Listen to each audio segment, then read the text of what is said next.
حتی قنبرش سوزد. من آنگاه بیشتر در آتش غم سوختم، دیدم که محسن هم برای پیشمرگ مادرش سوزد.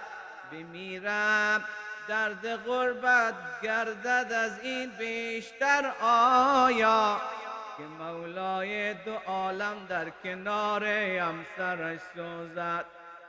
فدک بلیده شد بعد از پیامبر باز هم مولا، صبر بنمود اکنون فاطمه بار و برش سوزد. خدا آگاه باشد از دل حیدر، نمیدانم چگونه پای تا سر از غم همسنگرش سوزد.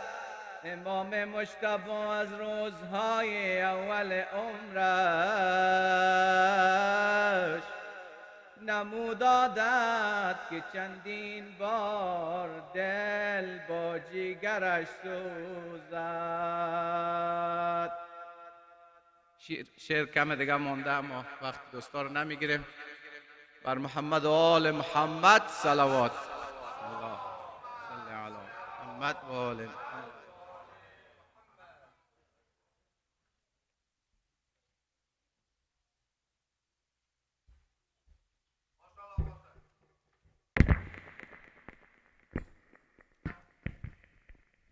أعوذ بالله من الشيطان الرجيم. بسم الله الرحمن الرحيم. In the name of Allah, the most beneficial, the most merciful. Brothers and sisters in Islam, Assalamu alaikum wa rahmatullahi wa barakatuh. I'd like to first start off by sending my condolences to the Imam of our time, the Mahdi. So, Allahumma salli ala Muhammad wa ali Muhammad. And also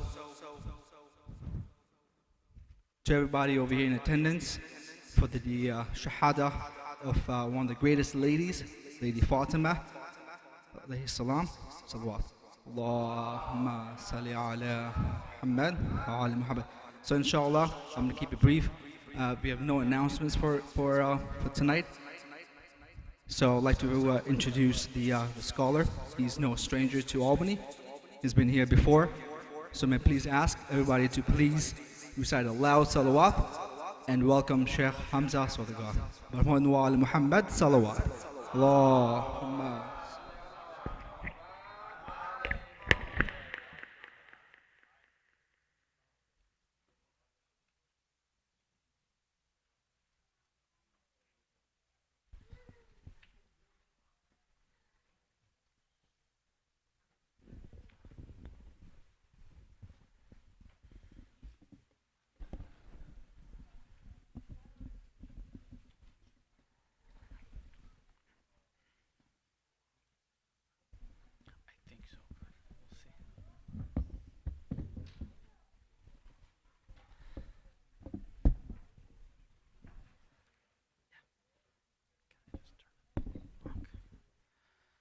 السلام عليكم ورحمة الله.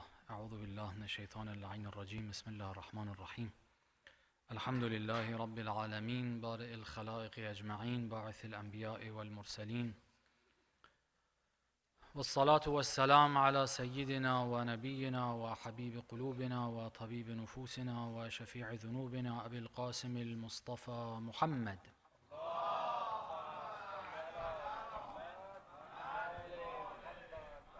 وعلى أهل بيته الطيبين الطاهرين المعصومين المكرمين المنتجبين، لا سيما بقية الله في الأراضين، روحي وأرواح العالمين لتراب مقدمه الفداء، ولعنة الله على أعدائهم أجمعين إلى قيام يوم الدين. For the hastening and the return of our Imam, let's recite a salawat.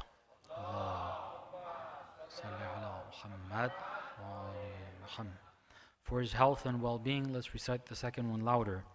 Allahumma salli ala Muhammad wa ali Muhammad.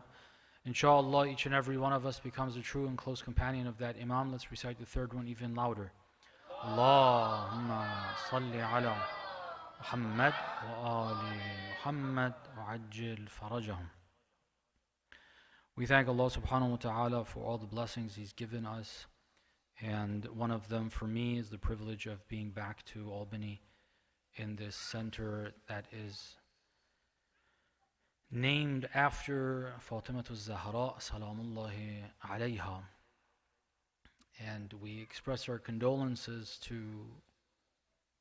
all of the lovers of the Ahlul Bayt and Fatemah Zahra salamullahi alayha, and above all the Imam of our time, Ajjalallahu ta'ala farajahu sharif, who has said in one of the quotes we have from him that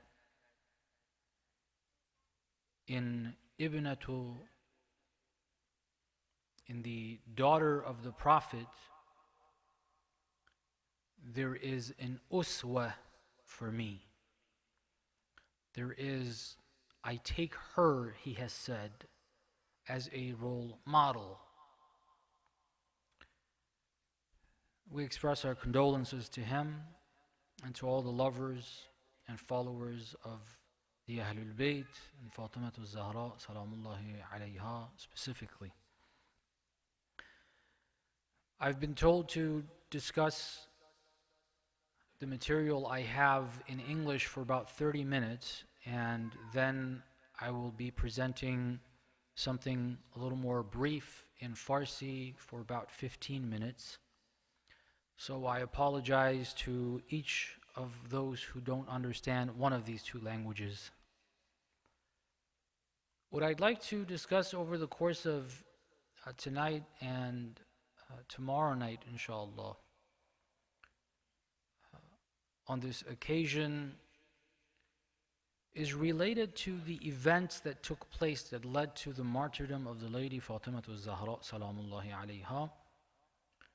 Speaking about her is beyond my level. She is too great, without exaggeration. There are things that I've heard from ulama, some of them my close teachers, that if I were to say and repeat those lines, you would either consider me kafir or you would think that I have lost it or something. You wouldn't be able to accept it. I've heard things that are very difficult to process. Too great for someone like myself to discuss her as a person, as a being, as a creation of Allah, whose presence on earth, the material part of her life, was only 18 years, but whose reality and the unseen part of her, one that the entire world of creation benefits from in ways that we can't even imagine. It's too difficult to discuss her as a person, but discussing what she did and what happened to her that led to her martyrdom is something that we can all process and understand, and we should discuss and try to learn from. Discussing the things that happened, the series of events that took place after the demise of the Prophet sallallahu alaihi wa alihi.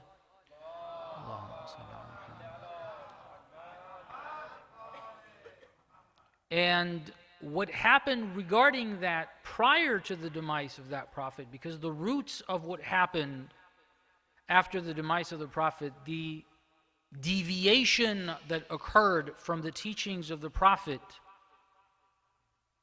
the roots of that are found prior and before his demise. There are things that happen that many of us have not heard, things that were said, done in Hajjatul Wada, prior to that, after that, between Hajjatul Wada and the demise of the Prophet, before Ghadir and after Ghadir. But the ones that happened after the demise of the Prophet, what those who took the direction of the Ummah toward one which is different than that depicted by the Prophet, advised by the Prophet, instructed by the Prophet. There are things that they did. There are things that Amir al-Mu'mineen, Fatemah Zahra, salamullahi alayhima, along with Hasanain, salamullah alayhima, did during that period. And then there are those who are sort of, in a sense, in the middle. People who are lost. People who are just watching what is happening. People who do not know what to do and what not to do, or they can't figure out. It's too unclear and too difficult for them to decide what to do and what not to do. There are these roughly 3 groups of people that are players in this event, and each of them has got a motivation behind what they did. So it's what they did, the motivation behind it, and what their goal was, what they were trying to accomplish. These are 3 different areas that you can address in regard to each of the categories of people that are involved here, meaning the ones who went against what the Prophet said.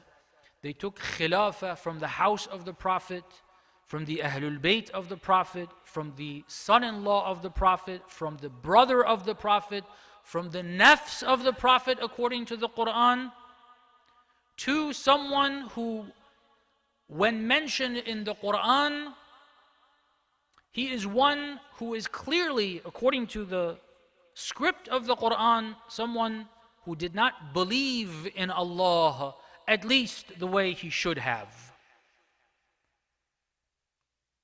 The Quran depicts the scene of the Prophet along the side, or that man along the side of the Prophet on Laylatul Mabit, and the night that the Prophet left Mecca toward Medina.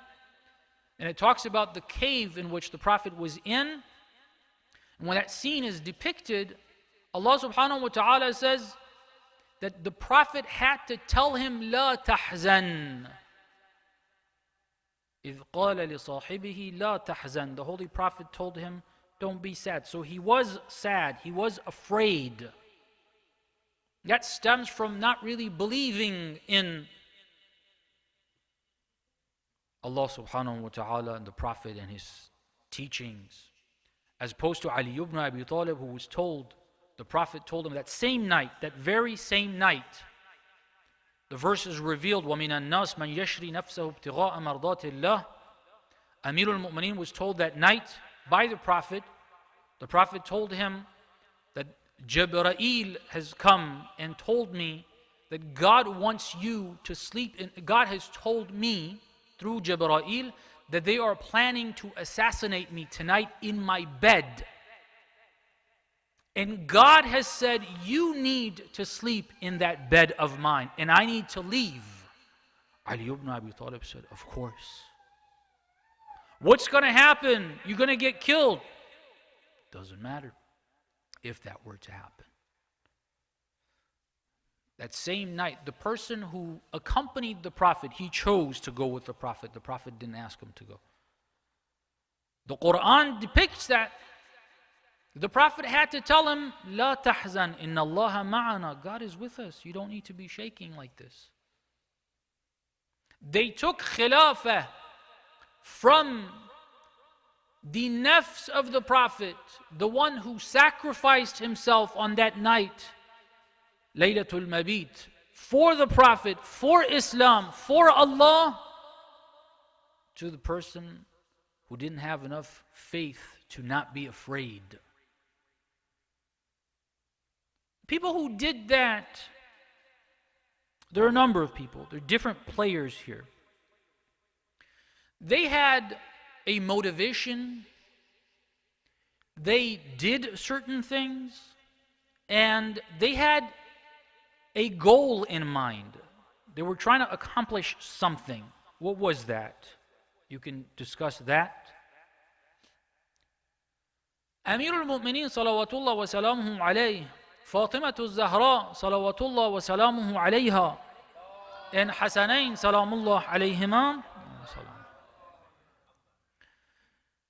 The household of prophethood now, after the demise of the Prophet, they are Ahlu Baytin Nubuwwah. They are the ones who were part of the not physical house of Nubuwwah, the divinely constructed house of Nubuwwah. They are members of the Risala wa Mawdi'ur Risala, as we have in Ziyara Jami'a Kabira. The Risala that God gave to the Prophet sallallahu alayhi wa alihi, where the Quran says, هُوَ الَّذِي أَرْسَلَ رَسُولَهُ بِالْهُدَى وَدِينِ الْحَقِّ لِيُظْهِرَهُ عَلَى الدِّينِ كُلِّهِ وَكَفَى بِاللَّهِ شَهِيدًا in Surah Al-Fath. God is the one who sent His messenger بِالْهُدَى وَدِينِ الْحَقِّ, with guidance and the religion of truth, لِيُظْهِرَهُ عَلَى الدِّينِ كُلِّهِ. God sent this message for it to prevail over all others.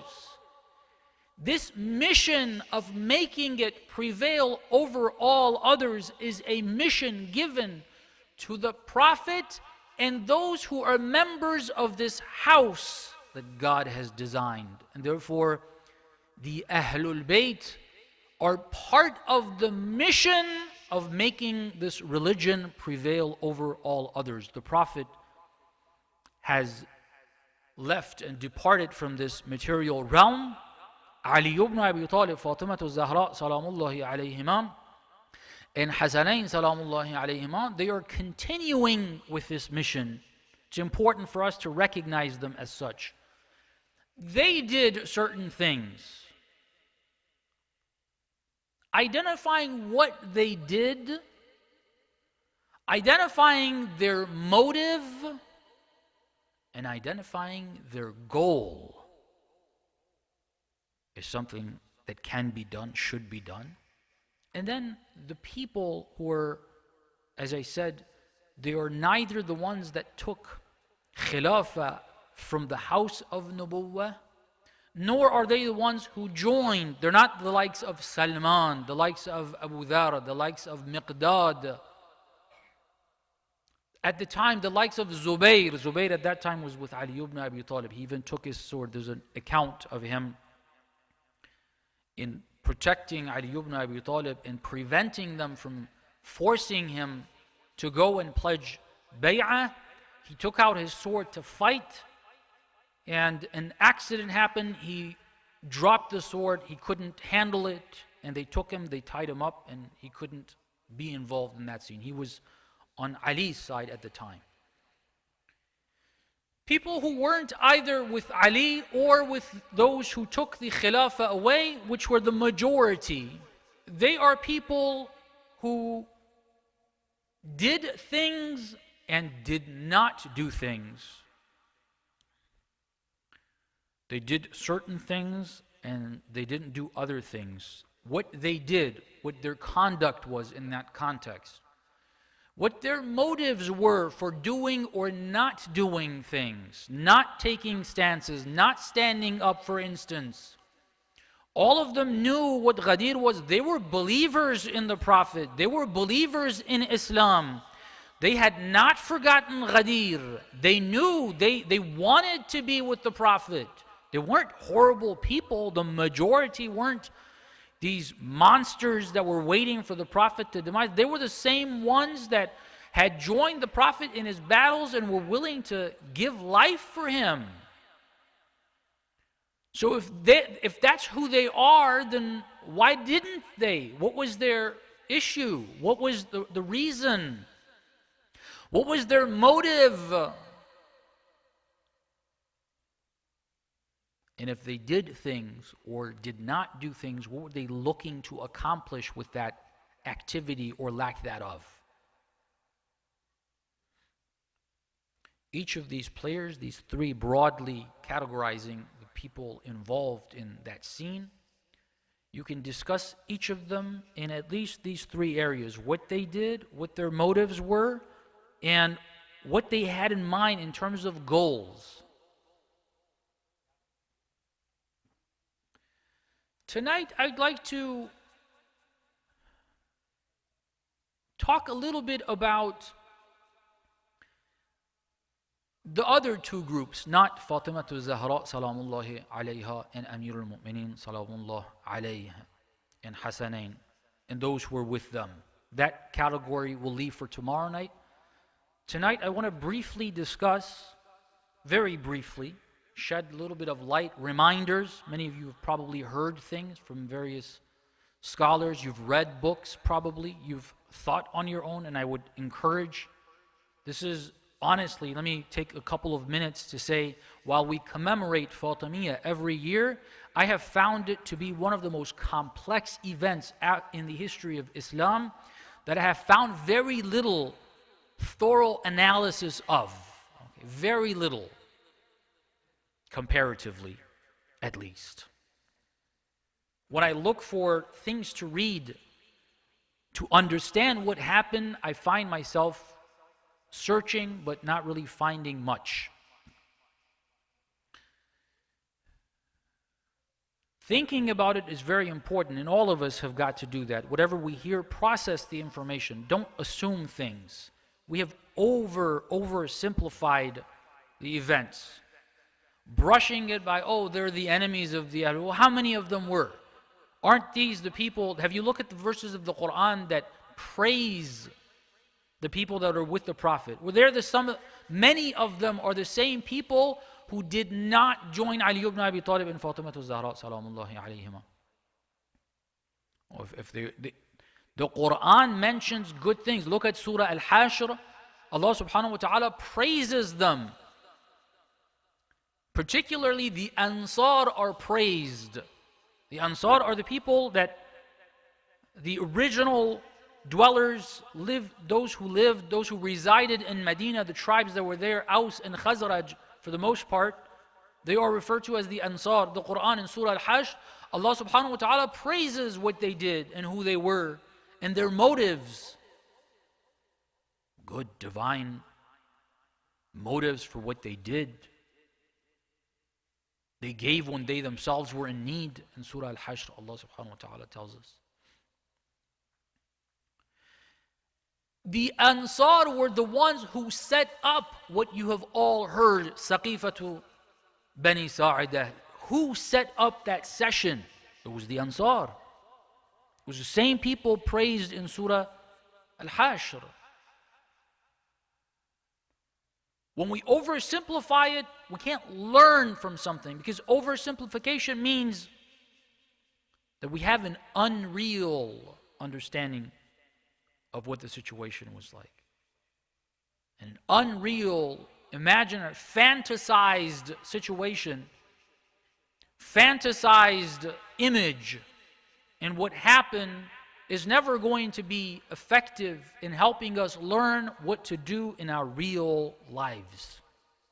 It's not real. It's not a real depiction of what happened. Leave aside names. It's not important. Names are not important. We get really bogged down with names. It doesn't matter what the name is. Names change over time.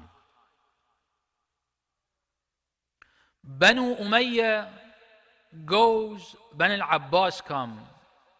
Names changed. Reality is the same. They're the same people. They do the same things. They're tyrants. Names change. It doesn't matter what the names are. What the lineage is. Banu Umayyah are the children of Umayyah. They had issues with the Prophet. Well, Banu al-Abbas are the family of the Prophet. They are the cousins of the Imams as we know them. Yet, it's arguable what Banu al-Abbas did to the Ahlul Bayt is worse than what the Umayyads did. Names are not important. Lineage is not important. Leave that aside. The person's identity is based on their motivation, what they do, and the goals that they seek to achieve. كل نفس بما كسبت رهينة.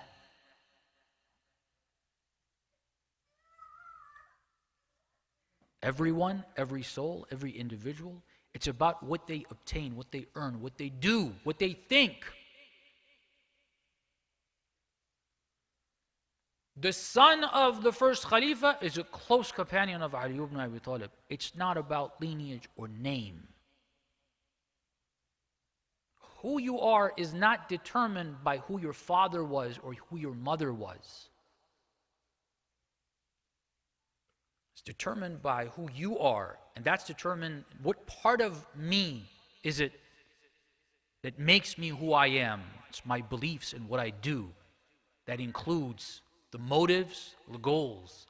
If you believe in Islam, the goals of Islam are your objectives. Allah has presented many objectives and goals in the Quran for the believers. For Islam, He has said, this is my vision for the world. This is how I see it. This is how I see people interacting with one another, with their surroundings, their goals. A believer has those goals as their goals. A believer's motivation for accomplishing those goals is being an abd of Allah. It's doing it because Allah subhanahu wa ta'ala said. And what a believer does is what God says to do as well. All three of them. A person does things, chooses what they do and what they don't do based on what Allah subhanahu wa ta'ala has said. They do it for the purpose of pleasing Him. What goal are you trying to accomplish? The goals that God has said. All of them go back to Allah. That's who a believer is. The best example is Muhammad, who is abduhu wa rasuluh. Allahumma salli ala Muhammad. And Ali, who is his abd. And Fatemah, who is his abd. And Hasanain and all the Imams. They're the best examples of this. Anyone who deviates from either of those in their motivation, the Quran talks about this. The Quran talks about charity, for example, in Surah Al-Baqarah. Allah subhanahu wa ta'ala says that giving charity is like planting a seed. When it grows 70 or 700 times. It goes into detail.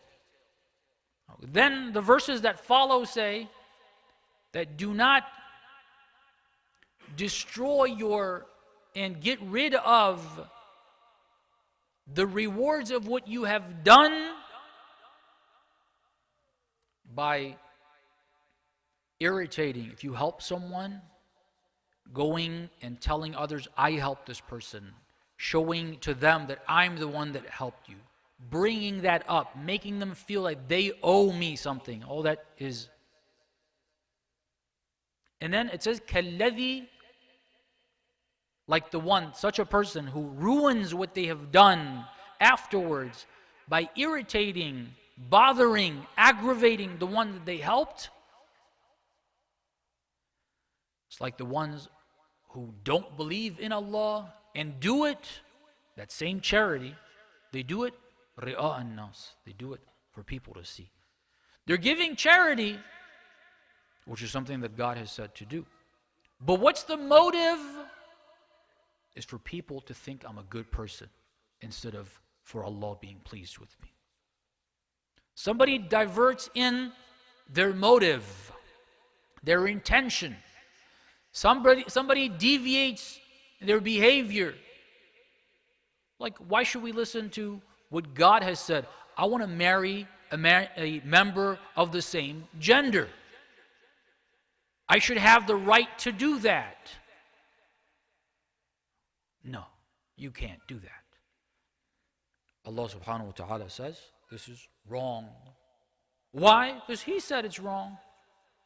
People try to give reasons. Look, don't look for reasons. God said something is wrong, that's why it's wrong. Because He said it's wrong. That's it. The end of story. وَاللَّهُ يَعْلَمُ وَأَنْتُمْ لَا تَعْلَمُونَ. عسى أن تحبوا شيئا وهو شر لكم وعسى أن تكرهوا شيئا وهو خير لكم والله يعلم وأنتم لا تعلمون. If I didn't get the order wrong, it might have been, the words were right, but the order of عسى أن تكرهوا شيئا and عسى أن تحبوا could have been reversed. It's in Surah Al-Baqarah. The end of that, God says, the meaning of it is, you might like something, it's actually bad for you. You might dislike something, it's actually good for you. He says, وَاللَّهُ يَعْلَمُ وَأَنْتُمْ لَا تَعْلَمُونَ. God knows and you don't know. Let's recognize we don't know. Let's not act like if God said something is haram, we know why it's for. How do I know? I'm not God.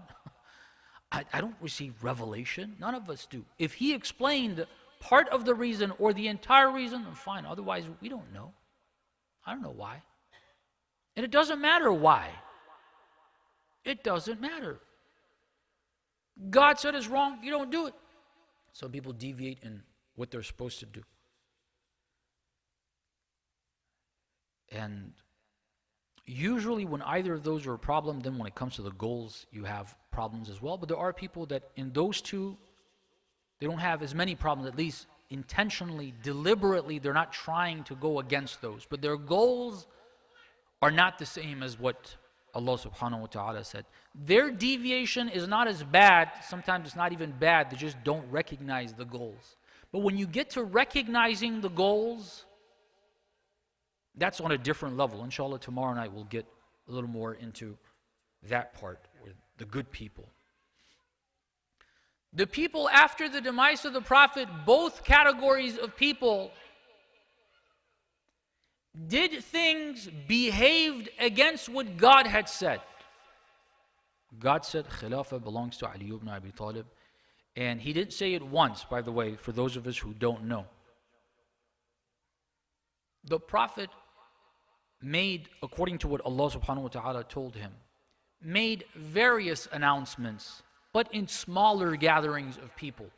One of them is early on in Mecca, أَنذِرْ عَشِيرَتَكَ الْأَقْرَبِينَ. The Prophet gathered his relatives who were the heads of the mushrikeen, the leaders of shirk. God told him to warn them.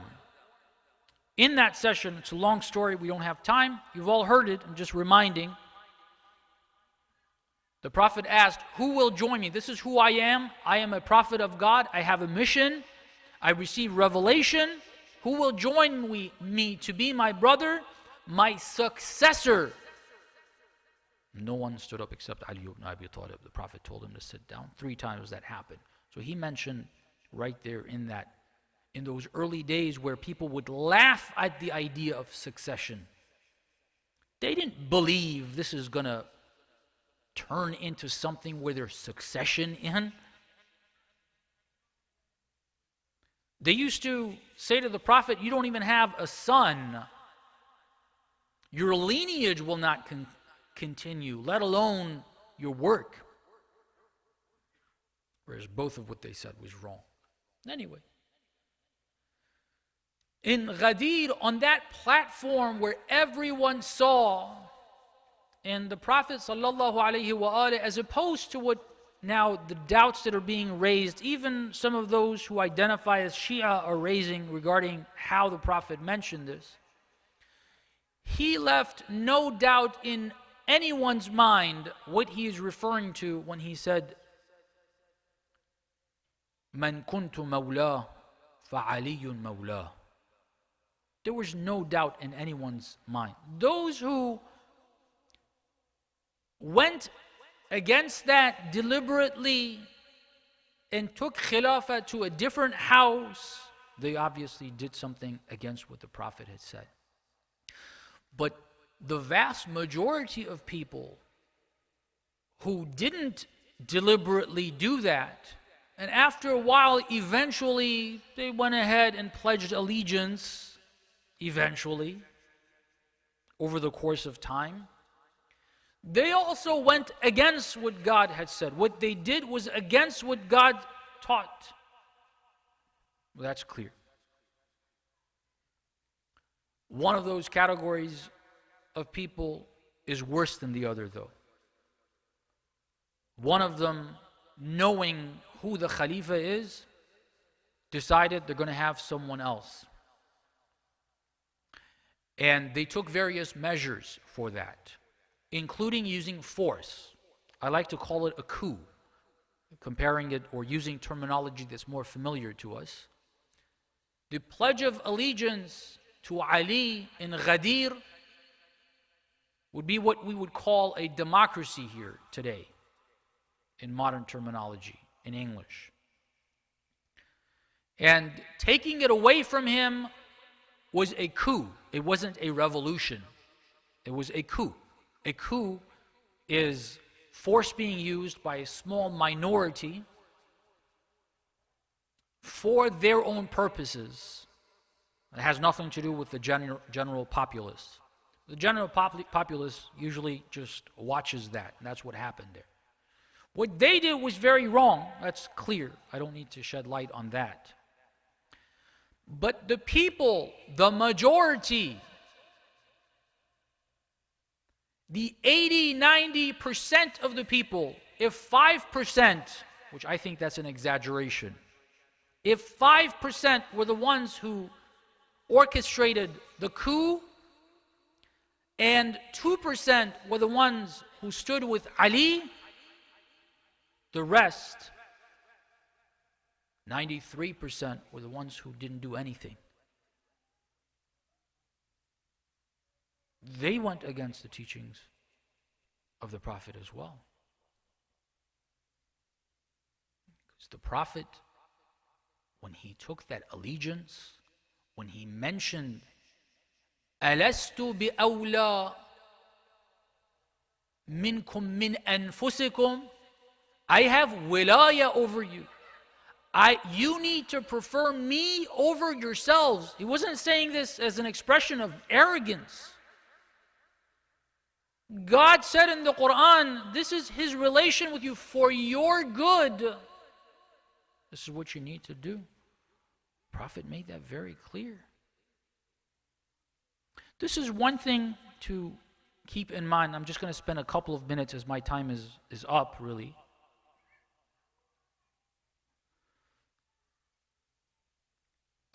Pay attention, brothers, sisters. Sometimes the sin is not doing something that's haram. Sometimes the sin is not doing something which is wajib. What we call not taking sides, what we call waiting to see what happens. Well, that means you're not doing something. Look around. Did God obligate something? Do you have a taklif here?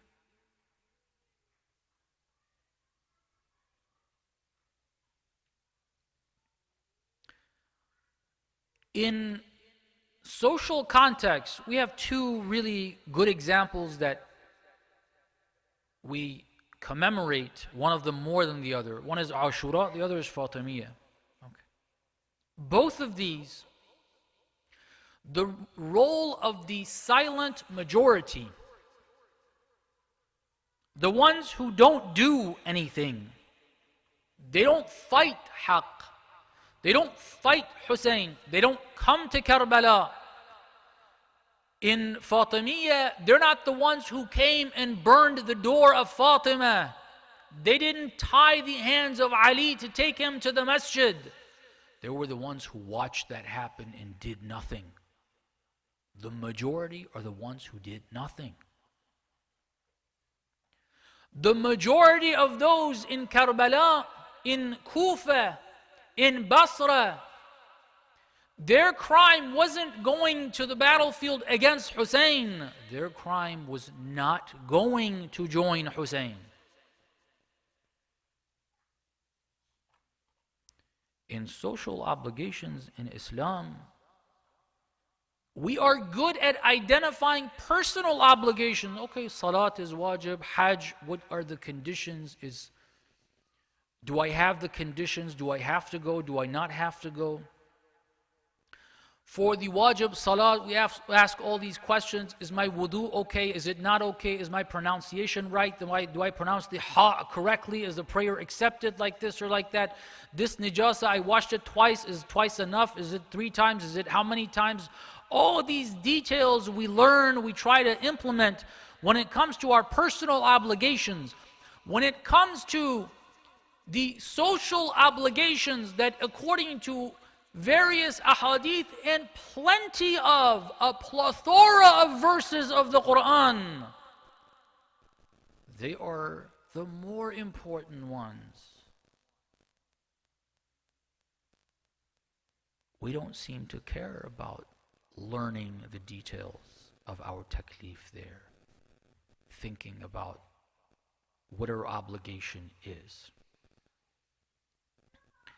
If we gather together in Fatemah to commemorate what happened, if the outcome is not that we move closer to being a person whom, if they were there, they would identify their taklif to be joining Fatemah Zahra and Amirul Mu'mineen.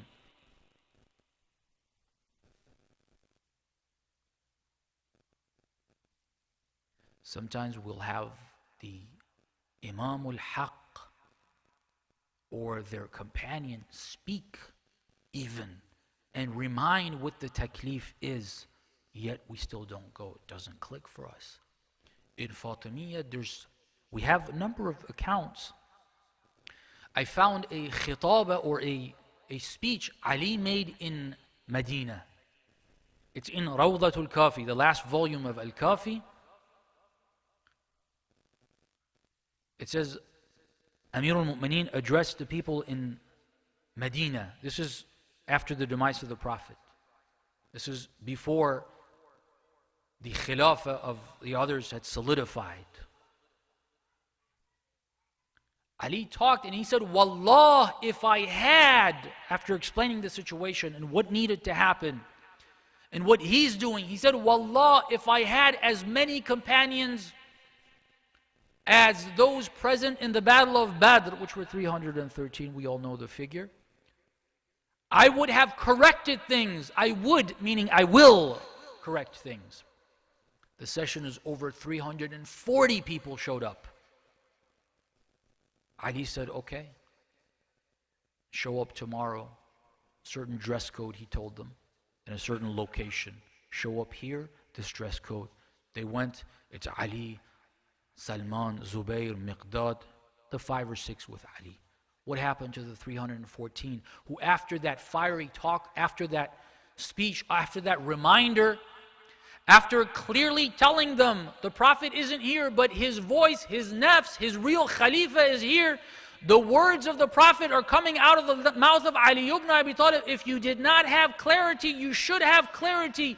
It moved you. 340 people came. Next day, it was all gone. Didn't have enough clarity.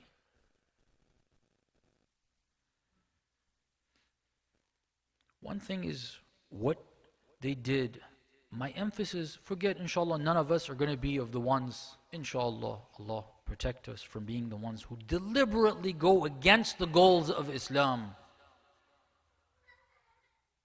But we can easily be of the silent majority that didn't do their taklif in joining Ali ibn Abi Talib and Fatemah Zahra, salamullah alayhima.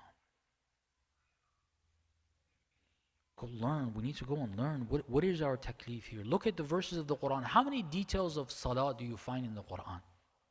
Tell me, do you even find the raka'at? Do you know how many verses talk about how many rak'ah is which prayer? None. But look how many times God talks about the story of Fir'aun and Musa and what happened between them. Is that a prayer? God condemns Banu Israel for not standing with Musa. Is that for prayer?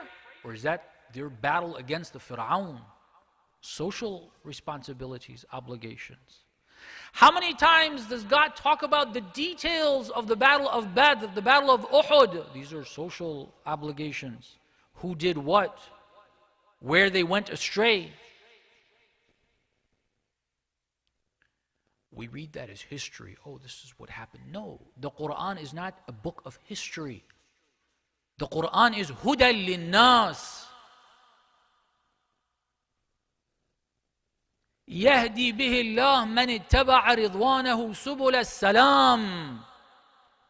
God revealed this book to guide with it whoever is seeking to please Allah, the secure paths that get to Him. That's what it's for. That story is there for you to learn. For all of us to learn.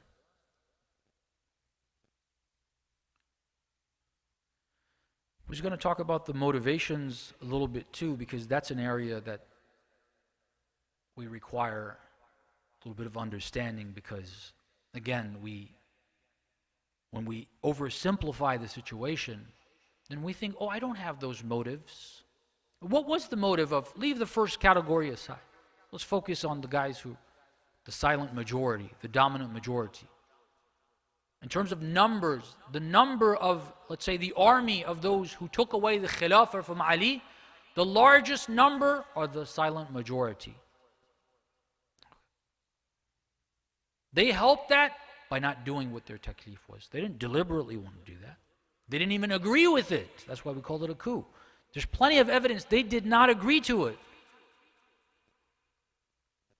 They went along with it, with their silence. Eventually, they just gave in, just went along with the whole thing. What was their motive? They were believers. Their motivation wasn't hatred against Ali. Yeah, the leaders, as we have in Dua Nudba, أحقادا بدرية وخيبرية وحنينية وغيرهن. There's a lot of hatred, that grudges against Ali. For some of the leaders, the dominant majority didn't have those grudges. They believed in the Prophet.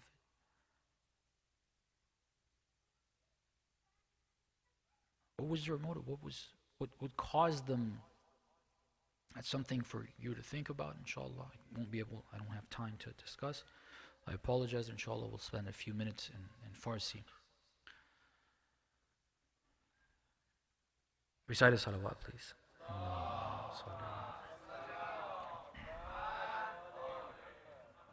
تسلیت عرض میکنم ایام عزای صدیقه طاهره فاطمه زهرا سلام الله علیها، دختر مکرم پیغمبر اکرم و سیده نساء عالمین. چند دقیقه رو خدمت دوستان هستیم به زبان فارسی. عذرخواهی هم میکنم اگر در بخش اول بعضی دوستان زبان انگلیسی رو خیلی کامل متوجه نمیشن. یه چند دقیقه رو در این بخش ترجیح میدم در رابطه با بعض از فضائل حضرت یه نکاتی رو عرض بکنم. به دلایلی نمیخواستم تکرار بحث بکنم برای اونهایی که هر دو زبان رو متوجه میشن. یک تعبیری هست در رابطه با صدیقه طاهره که به دو شکل وارد شده. این تعبیر یک شکلش بیشتر از ماها با اون آشنا هستیم و اون سیدة نساء العالمین هست. این تعبیر شباهت داره با اونچه که در قرآن کریم در رابطه با حضرت مریم سلام الله علیها آمده. ان الله اصطفاک و طهرک و اصطفاک علی نساء العالمین. در قرآن در رابطه با جناب مریم سلام الله علیها، اون بانوی بسیار بزرگوار و والده مکرمه حضرت عیسی، نبی بزرگ خدا. این تعبیر در رابطه با سیده نساء عالم حضرت زهرا سلام الله علیها شباهت داره و به دلیل این شباهت یه سری بحث هایی پیش آورده و بعضیا گفتن نه خدا این رو در قرآن در رابطه با حضرت مریم گفته که توضیحاتی داره، نمیخوام وارد اون بشم. یک تعبیر دیگه ای هست که این در کتب به تعبیر رایج مخالفین یا اهل سنت، اونهایی که مخالف با اون عقیده شیعه هستن در رابطه با اهل بیت سلام الله علیهم اجمعین، در کتب آنها اومده که تعبیر اینه سیدت نساء اهل الجنه. این تعبیر دیگه جای بحث نداره، این از پیغمبر اکرم اومده، در اون کتب هم هست که دیگه کسی نمیتونه شک بکنه، یعنی بگه مثلا چه میدونم شیعه این رو در آوردن درست کردن و این حرفا، دیگه در کتب هست و فریقین قبول دارن این عبارت رو، سیدت نساء اهل الجنه. اون خیلی رساس و دیگه جای بحث نداره، خیلی واضح، همونی که ما در رابطه با اون تعبیر اول میگیم که حضرت مریم سلام الله علیها بهترین زنان دوره خود بوده، اینجا چون سیدت نساء اهل الجنه داره، معناش این هست که تمام زنهای خوبی که در بهشت جمعن من جمله حضرت مریم سلام الله علیها، سیده همه اونها فاطمه زهرا سلام الله علیها است. خب این تعبیر دو تا نکته من به ذهنم میرسه دوست داشتم بیان بکنم و عرض بکنم. یکی این که این تعبیر رو که میشنویم ناخودآگاه ممکنه برای بعضی این شک به وجود بیاد و این ذهنیت به وجود بیاد که خب در بین زنها ایشون بالاترین هست و سیدت نساء اهل الجنه، ولی مراتب مثلا زنها و مردها رو یه جوری هم شاید ذهنیت ما اینه که این تفکیک بشه و تفکیک شده و مثلا فرض بفرمایید ایشون در بین زنها مثلا اینجوری با این تعبیر با این لحن در بین زنها ایشون، در بین مردها خب نه زیادن ماشاءالله زیاد هستن. من نمیخوام اینجا عرض بکنم که مثلا فرض بفرمایید ایشون از همه بالاتره، اینو من نمیفهمم که بخوام عرض بکنم، من در سطحی نیستم که بخوام همچین چیزی بیان بکنم. منتها میخوام این رو عرض بکنم که اول باید دونست که ایشون که سیدت نساء اهل الجنه هستن، ایشون مرتبهشون حداقل میشه گفت از اکثر قاطبه مردان عالم من جمله انبیا بالاتره. تعبیری داریم در رابطه با ایشون در روایات که نقل شده شنیدید و این تعبیر یه چیزی رو به ما میگه که نمیدونم واقعا سخت بیانش. مثلا این که ما ائمه فرمودن طبق نقل ما حجت خدا بر مردمیم و صدیقه طاهره حجت خدا بر ماست، یه همچین تعبیری در روایات آمده. خب این چه معنایی داره؟ من نمیتونم حقیقتا چیزی بیان بکنم، من سطحم پایین تر از اون نیست، ولی این تعبیر آمده.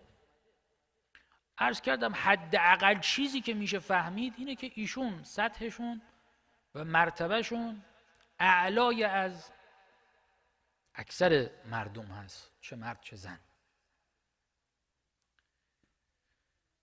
این بالاتر بودن ایشون یه نکته دیگه ای که اون نکته عرض کردم دو تا نکته است که به ذهن میرسه که بیان بشه تو این مدت کم. نکته دومش که از نکته اول برمیاد تصحیح یک غلط و یک اشتباه در ذهن ما هست.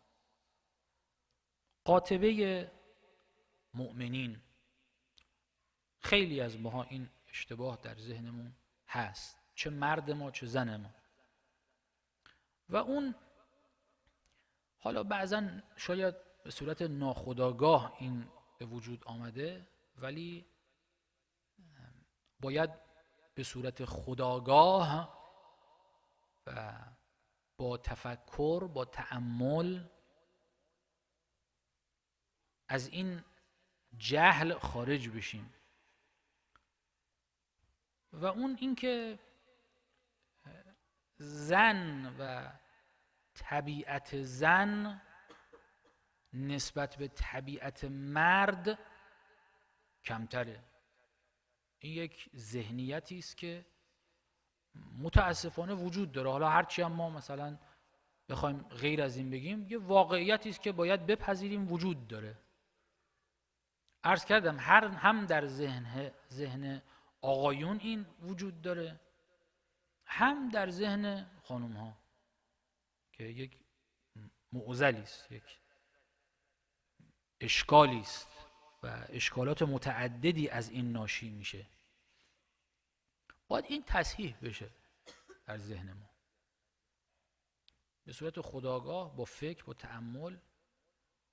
چه فکری چه تأملی. یکی از نکات همین مصداقی است که الان همه جمع شدیم برای این بزرگوار حضرت صدیقه طاهره که انبیاء پیغمبر اکرم صلی الله علیه و آله اینها نه شوخیه، نه تعارفه، نه یک رفتار از روی احساسه، یک محتوای بسیار عظیمی با همین یه عبارت پیغمبر اکرم انسان میتونه بفهمه اگر گوش شنوا داشته باشه. فداها ابوها. پیغمبر اکرم میفرماید من فدای این دختر. این یک تعبیر پدرانه از روی احساس نیست. و ما ینطق عن الهوى ان هو الا وحی یوحی. پیغمبر اکرم از روی احساسات و از روی هوای نفس و از روی اینکه یک احساسی غلبه کرد، یک جمله اغراق آمیزی بخواد بیان بکنه، پیغمبر اکرم همچین موجودی نیست، همچین انسانی نیست. فداها ابوها. مثلا یه جمله خیلی عظیمه. این جمله اگر کسی بفهمه این عبارت یعنی چی، من فدای تو باشم.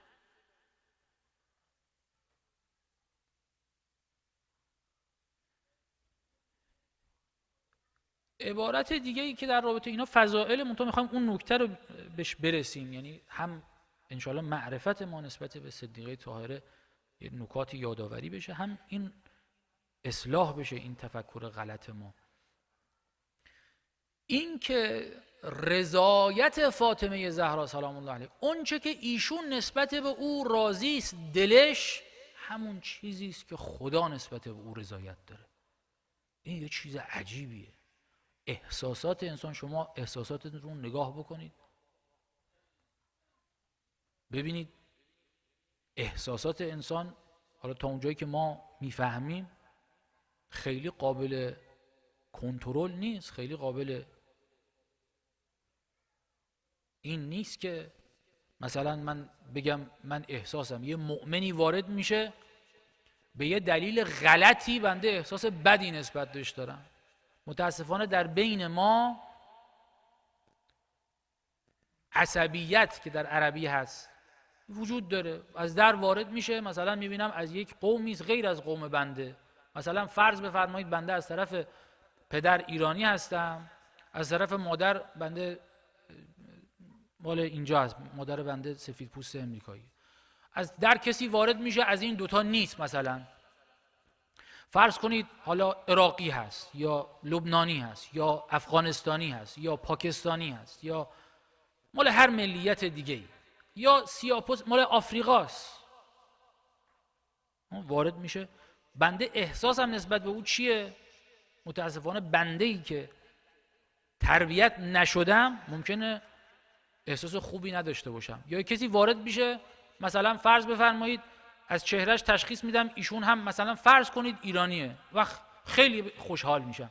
بعد یه کسی دیگه میاد میگم افریقاییه یا افغانستانیه یا پاکستانیه یا یه جای دیگه، این مثال ها رو میزنم به این شکل چون از طرف پدر من ایرانی هستم، نمیخوام بگم یه مثالی رو جور دیگه ای بزنم، بگم مثلا فرض کنید پاکستانی نسبت به فلان قشر چجوری احساس داره. نه، یه چیزی که یه خیلی خوشحال بشم بعد یه برادر آفریقایی وارد بشه یا برادر افغانستانی وارد بشه یا برادر پاکستانی وارد بشه یا برادر عراقی وارد بشه یا برادر لبنانی وارد بشه، من اون احساس رو نداشته باشم، در صورتی که به لحاظ ایمان، به لحاظ تقوا اون یکی برادر بهتر از اون ایرانیه. خب این احساسات من طبق اون چیزی که خدا گفته نیست، این خیلی اشتباهه. بنده باید ان اکرمکم عند الله اتقاکم، خدا گفته شما ببین تقوای کی بیشتره. اگه اون آفریقایی، اگه اون مکزیکی که از در وارد شد مسلمون شده، 20 روز مسلمون شده، فرض بفرما او تقواش بیشتره و من باید نسبت به او احساس بهتری داشته باشم تا اون همقومی خودم. حالا فرض کنید 2 نفر 20 روز پیش یکشون سفید پوسته مثل طرف مادری ما، یکشون مکزیکیه، حالا من نسبت به اون که سفید پوسته بیشتر علاقه داشته باشم. چرا؟ به خاطر اینکه مثل طرف مادری بنده است. این یعنی احساسات من طبق اون چه که خدا گفته نیست. احساسات من اینجور نیست. چرا؟ من تربیت نشدم، متاسفانه من تربیت الهی ندارم. صدیقه طاهره احساساتش، اون چیزی که بهش رضایت داره، اون حب و بغضش. صدیقه طاهره عربه به لحاظ نژاد، ولی از بین اصحاب، چون امیرالمؤمنین بالاتر از اصحاب پیغمبره، ایشون رو نباید اونطوری نگاه کرد. از بین اصحاب پیغمبر سلمان بالاترینه، روایات زیاد داریم. ایشون برخوردش با سلمان جوره دیگه. حالا شما عرب هستی، اون یکی با اون عربه، مثلا مقداد هم اونجاست، ابوذر هم اونجاست، دیگرانی هستن اینا عرب هستن. صدیقه طاهره برخوردش با افراد طبق نژاد نیست. چرا؟ چون تربیت الهی داره. ایشون یه موجود عجیبی است، ایشون یک زن هست.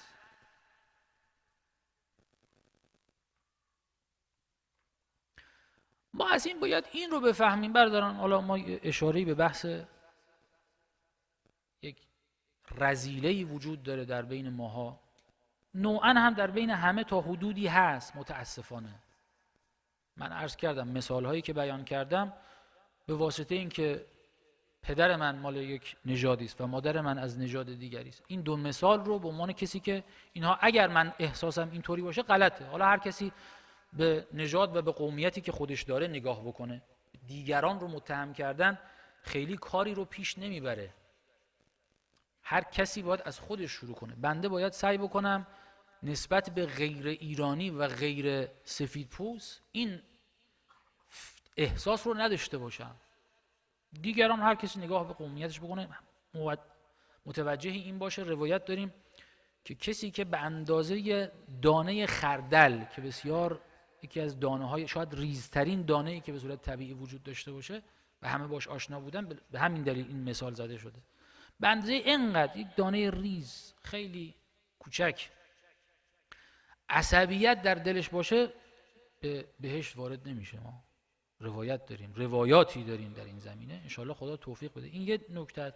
منتها یه نکته دیگه عرض کردم، اون چیز کلی‌تر و اساسی تر این که نسبت به زن در جامعه ایمانی ما تصور غلطی وجود داره که زن به لحاظ ایمان، به لحاظ عقل اینها دارای نقصان هست. و بعد یک روایتی هم از امیرالمؤمنین میارن که مثلا میگن در نهج البلاغه هم هست که غلطه. در هر کتابی اگر با قرآن تطابق نداشته باشه، ما خود امیرالمؤمنین، پیغمبر اکرم، همه ائمه گفتن تطابق نداره فاضربوه علی الجدار. امیرالمؤمنین ابدا همچین کلمه‌ای رو نفرمودن. این مخالف قرآنه، مخالف قرآنه. این تصور باید از ذهن ما خارج بشه. اینکه زن به خاطر اینکه زن هست از نظر عقل و از نظر ایمان و دین دچار نقصان، نه خیر، همچین چیزی نیست. اگر روحیات تفاوت داره، اگر علاقه ها تفاوت داره، اگر نحوه انجام کارها تفاوت داره، اینها نه دلالت بر نقصان عقل میکنه نه دلالت بر نقصان ایمان میکنه. عقل فاطمه زهرا که ما روایات متعدد داریم، العقل ما عبد به الرحمن، عقل اون چیزی است که به واسطه اون خدای رحمان عبادت میشه. اگر سیده نساء عالمین از اکثر، حداقل از اکثر مردها ایمانش قوی‌تره و عبادتش نسبت به خدا بالاتره که هست، عقلش هم از همه اونها بالاتره طبق این روایاتی که هست. و ایشون اینطور نبوده که ایشون مثلا کمتر زن هست نسبت به دیگران، زنهای دیگر فقط زنن، صدیقه طاهره مثلا چیز دیگری است. نه خیر، ایشون زن هست و سیدة نساء العالمین هست. این تصور غلطی است که بین ماها وجود داره و امیدواریم که خدای متعال به برکت وجود صدیقه طاهره این اشتباه رو و این غلط رو در ذهن ما تصحیح بکنه انشاءالله. چند دقیقه ذکر مصیبت رو من دیگه به زبان که بین ما زبان مشترک شاید بیشتر متکلم داشته باشه، به زبان انگلیسی ذکر مصیبت رو میخونم. یه صلواتی عنایت بفرمایید.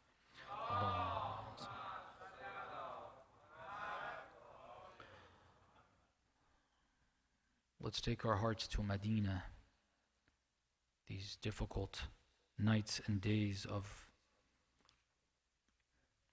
the loss of Fatemah Zahra salamullahi alayha, very difficult few days and nights for Amir al-Mu'mineen, for Hasanain salamullahi alayhima, for Zainab salamullahi alayha. Inshallah, Allah gives us the tawfiq to be able to shed a few tears for her. Inshallah. Sallallahu alayki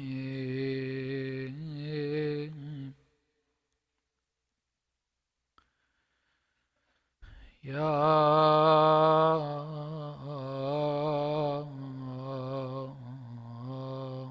qurrata ayn ar-rasul.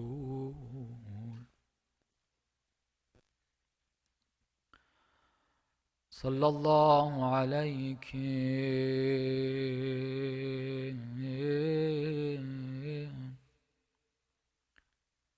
يا زوجة أمير المؤمنين. صلى الله عليك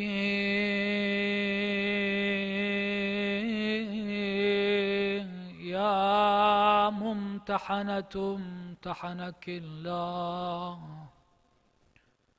الذي خلقك قبل أن خلقك فوجدك لما امتحنك صابرا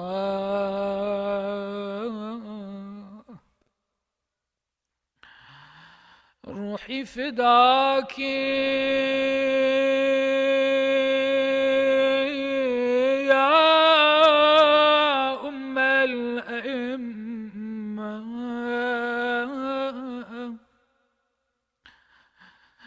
Take your hearts to Medina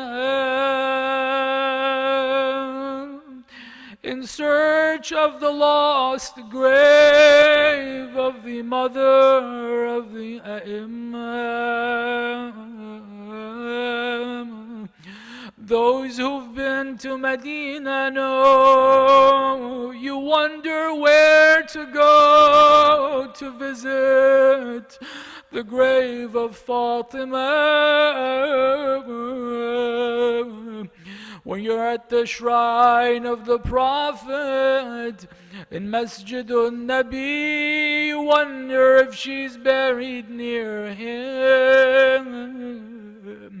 When they open the cemetery, when they open Baqi, you walk up there looking at the graves. Perhaps her grave is here. Ya Fatemah,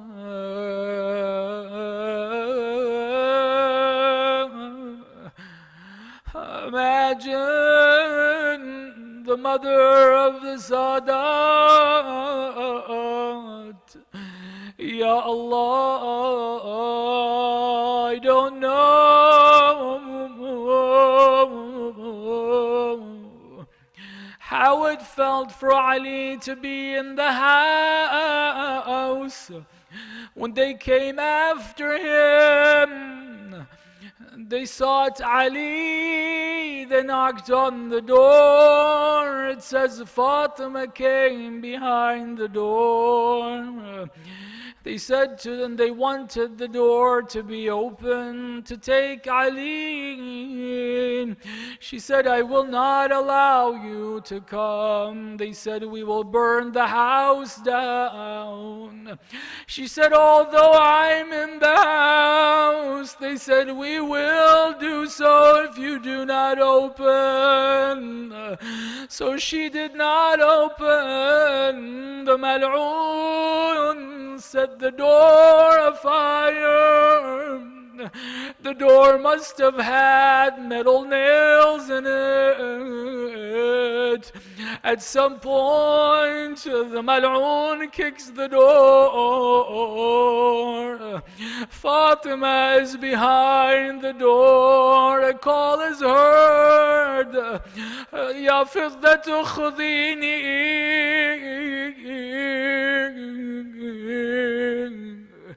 I don't know what that scene was like.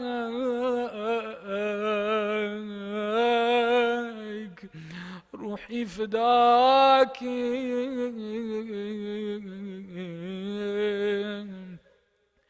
يا قرة عين الرسول. ألا لعنة الله على القوم الظالمين. وسيعلم الذين ظلموا أي منقلب ينقلبون.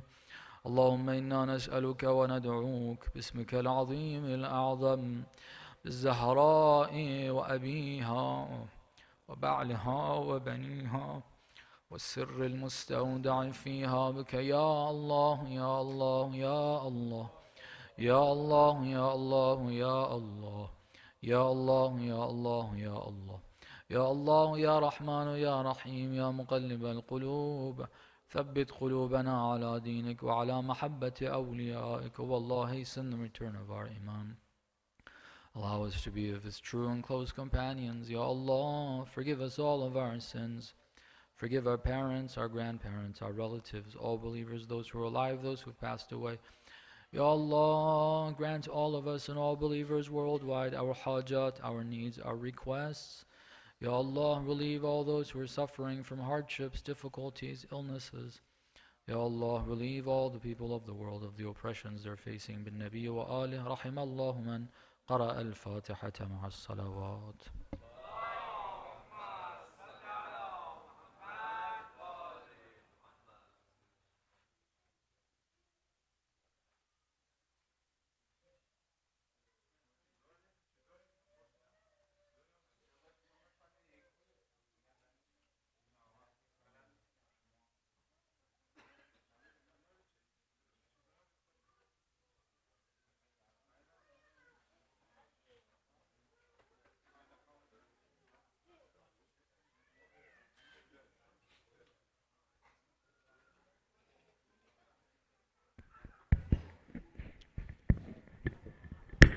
دوستا 5 دقیقه رو سینه زنی میکنیم. ماتم لطفا گرد هم جمع شین.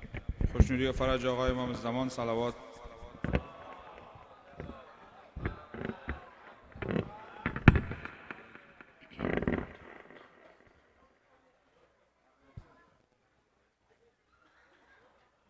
از لاله زار توحید آتش آتش زبانم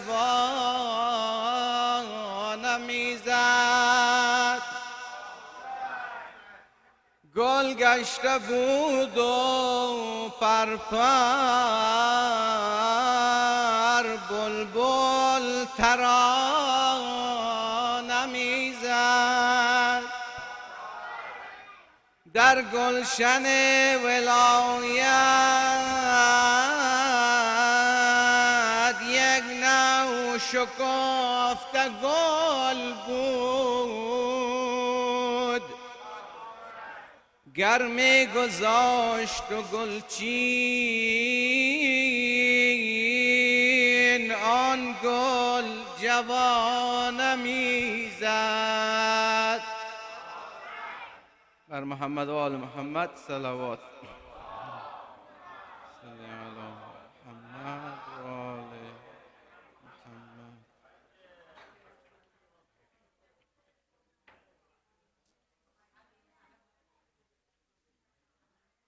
صلوات دیگر بلندتر.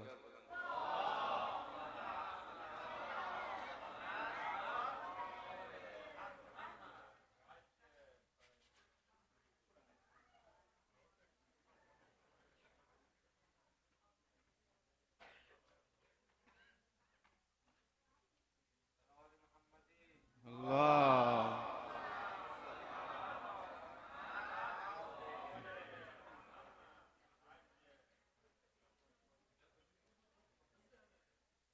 نه هم پیدا نمیشه. صلوات دیگر بلندتر. الله صلی علی محمد و آل محمد عجل فرجهم.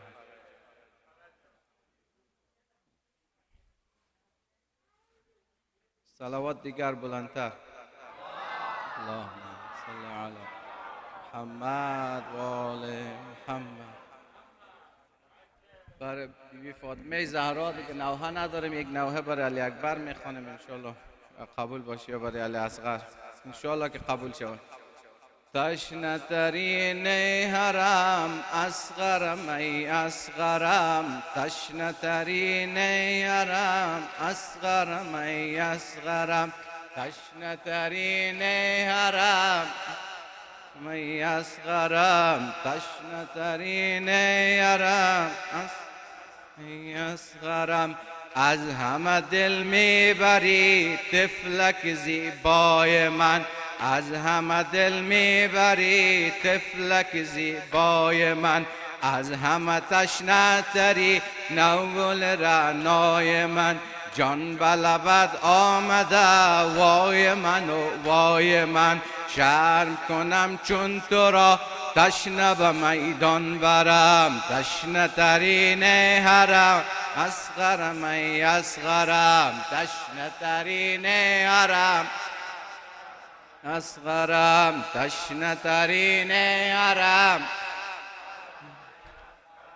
گریه و ناله مکن به پیش چشمم چونین، گریه و ناله مکن به پیش چشمم چونین. نیست مرا قطره آب حیات نازنین، بستره آب را خیل صف مشرکین. تشنه کنار فرات کشته شده افسرم، تشنه ترین حرم اصغرم ای اصغرم، تشنه ترین حرم اصغرم، تشنه ترین حرم. غصه و اندوه تو آه مرا می کشد، غصه و اندوه تو آه مرا می کشد. تشنگی بیگناه آه مرا می کشد، عمه غم دیده را هجر و بلا می کشد. منتظرت در حرم گریه کنان خواهرم، تشنه ترین حرم ای اصغرم، تشنه ترین حرم ای اصغرم. برد علی از سرم گریه تو هوش من، برد علی از سرم گریه تو هوش من. کی شود این لاله ها گریه فراموش من، آه چرا گشته است مقتلت آغوش من، داغ غم مرگ تو خود به کجا میبرد. یا حسین یا حسین یا حسین یا حسین، یا عباس یا عباس، یا زهرا یا زهرا، یا زهرا یا زهرا، یا حجت ابن الحسن العسكري، یا حجت ابن الحسن العسكري، یا حجت ابن الحسن العسكري. بر محمد و آل محمد صلوات. السلام عليك يا رسول الله، السلام عليك يا نبي الله، السلام عليك يا أمير المؤمنين يا سيد الوصيين، السلام عليك يا فاطمة الزهراء سيدة نساء العالمين، السلام عليك يا أبا محمد يا حسن بن علي الزكي، السلام عليك يا أبا عبد الله، وعلى الأرواح التي حلت بفنائك عليك مني سلام الله أبدا ما بقيت وبقي الليل والنهار، ولا جعله الله آخر العهد مني لزيارتكم. السلام على الحسين وعلى علي بن الحسين وعلى الحسين وعلى الحسين جميعا ورحمة الله وبركاته. السلام عليك يا علي بن الحسين يا زين العابدين، السلام عليك يا محمد الباقر، السلام عليك يا جعفر الصادق، السلام عليك يا موسى كاظم، السلام عليك يا علي بن موسى الرضا، كن شفيعنا وشفيع والدينا في يوم الجزاء، السلام عليك يا محمد الجواد، السلام عليك يا علي الهادي، السلام عليك يا حسن العسكري الزكي، السلام عليك يا صاحب العصر والزمان، السلام عليك يا خليفة الرحمن، السلام عليك يا كعبة الإيمان، السلام عليك يا شريك القرآن، الأمان الأمان الأمان من فتن الزمان، عجل الله تعالى فرجك وسهل الله مخرجك وظهورك، وجعلنا من خير أعوانك وانصارك. السلام عليكم يا أهل بيت النبوة جميعا ورحمة الله وبركاته.